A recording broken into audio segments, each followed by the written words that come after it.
que é o abandono da verdadeira fé, que é o viver em pecado e continuar com o nome de cristão.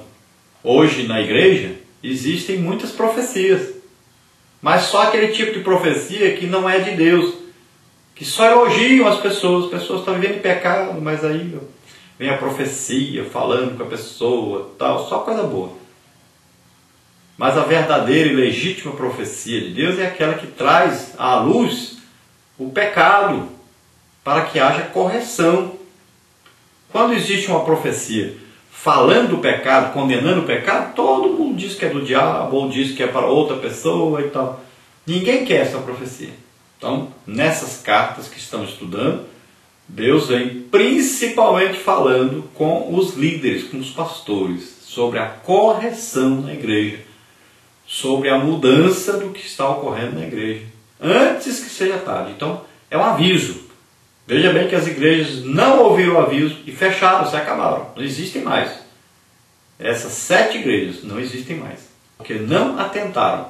Então, cuidado com a igreja aí na qual você foi chamado para liderar, foi chamado para dar exemplo e para colocar aí o pulso firme, combater o pecado. Cuidado, se você não fizer isso, você vai ser removido.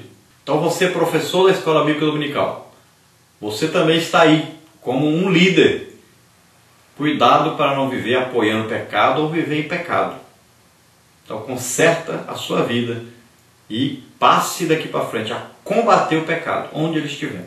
Sempre pela espada do Espírito, que é a palavra de Deus. Vamos à nossa conclusão. A conclusão diz aí: em sua misericórdia, Deus concedeu um tempo de arrependimento a Jezabel e os que com ela pecaram. Buscaram eles o favor do Senhor? Não temos o desfecho dessa história. Apesar de estarmos em plena era da graça, o Deus do Antigo Testamento não mudou. Se ele puniu a Acã, não deixou impunes Ananias e Safira. Busquemos, pois, no Deus de amor a perfeição de nosso amor. Não basta amar mais do que antes. É urgente amar como nunca, perfeita e integramente. O perfeito e íntegro amor, embora suporte os maus, não pode tolerar o mal. Apesar de amar o pecador, não pode indultar o pecado. Então Deus concedeu um tempo de arrependimento. Então nós sabemos o resultado. Por quê? Se a igreja se acabou, nós sabemos o resultado. Não sabemos o resultado naquela época porque não fala, né? Porque tinha ali alguns que eram fiéis e esses prevaleceram, né? Devem ter sido salvos. Agora, aqueles que se corromperam, que seguiram os ensinos dessa falsa profetisa, que foi chamada por Jesus de Jezabel, todos foram condenados. E parece que, se não foi nessa geração, mais para frente eles acabaram se prostituindo, acabaram na idolatria, principalmente depois que o governo romano adotou o cristianismo como religião oficial. Então a política se misturou no meio da igreja e acabou de derrubar os que tinham por ali. E a igreja acabou, foi dominada totalmente pelo pecado e fechou. Hoje nem existe mais. Mas o juízo vem e de repente acontece. Então arrependa-se mesmo e conserte essa vida sua. Comece uma vida nova com Deus. Tome uma decisão. Hoje, agora, nós vamos orar. Se você deseja se arrepender agora realmente e começar uma vida nova, vamos orar juntos agora. Então todos que estão ouvindo esta palavra, aproveite a oportunidade agora.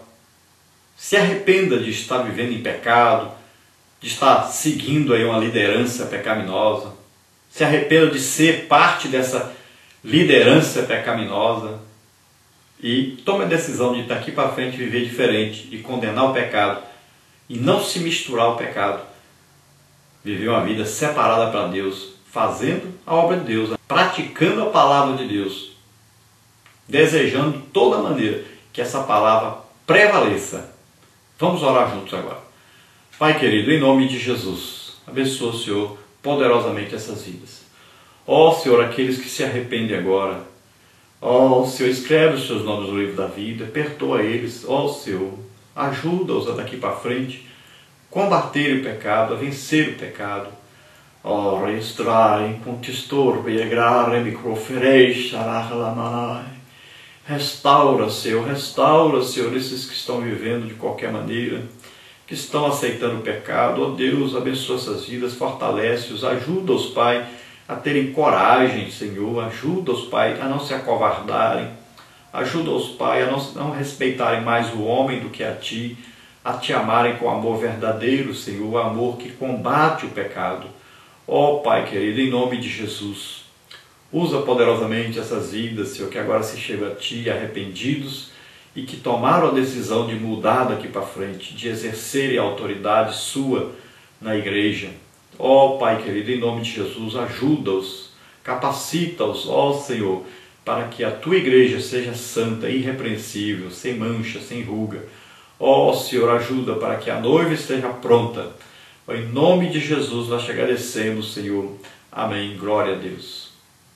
Nós vamos agora ao nosso questionário que nós colocamos sempre aí em nosso site, todas as quintas-feiras à noite. E aqui nos vídeos nós trazemos as respostas verdadeiras, corretas, para que você possa aí corrigir as suas provas, né? Os seus questionários no domingo. Você pode distribuir para o aluno, ele leva para casa e responde, e no domingo você corrige.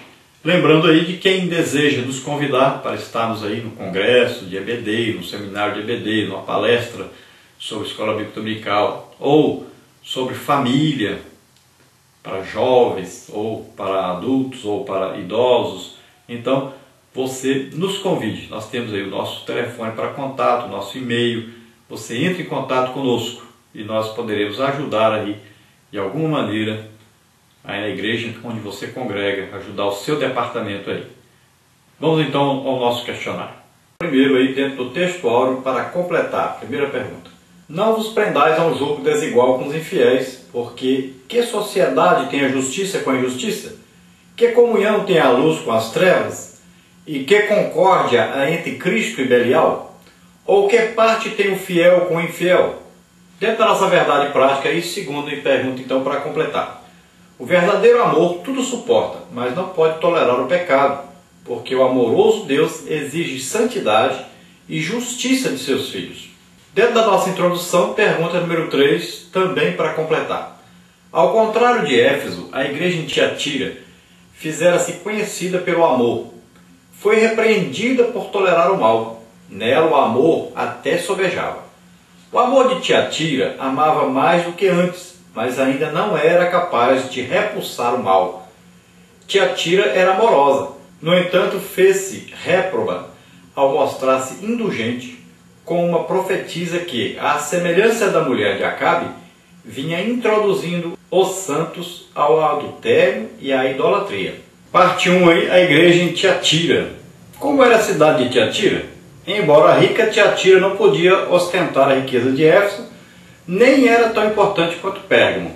Sabia como usufruir do progresso que os romanos haviam trazido à região ao transformar a Ásia Menor numa província imperial. Sua produção de tecidos, principalmente o índigo, tornou-a famosa em todo o mundo. Tiatira fizera-se afamada também pelas guildas que agrupavam os profissionais das mais diversas áreas. Era uma espécie de sindicato.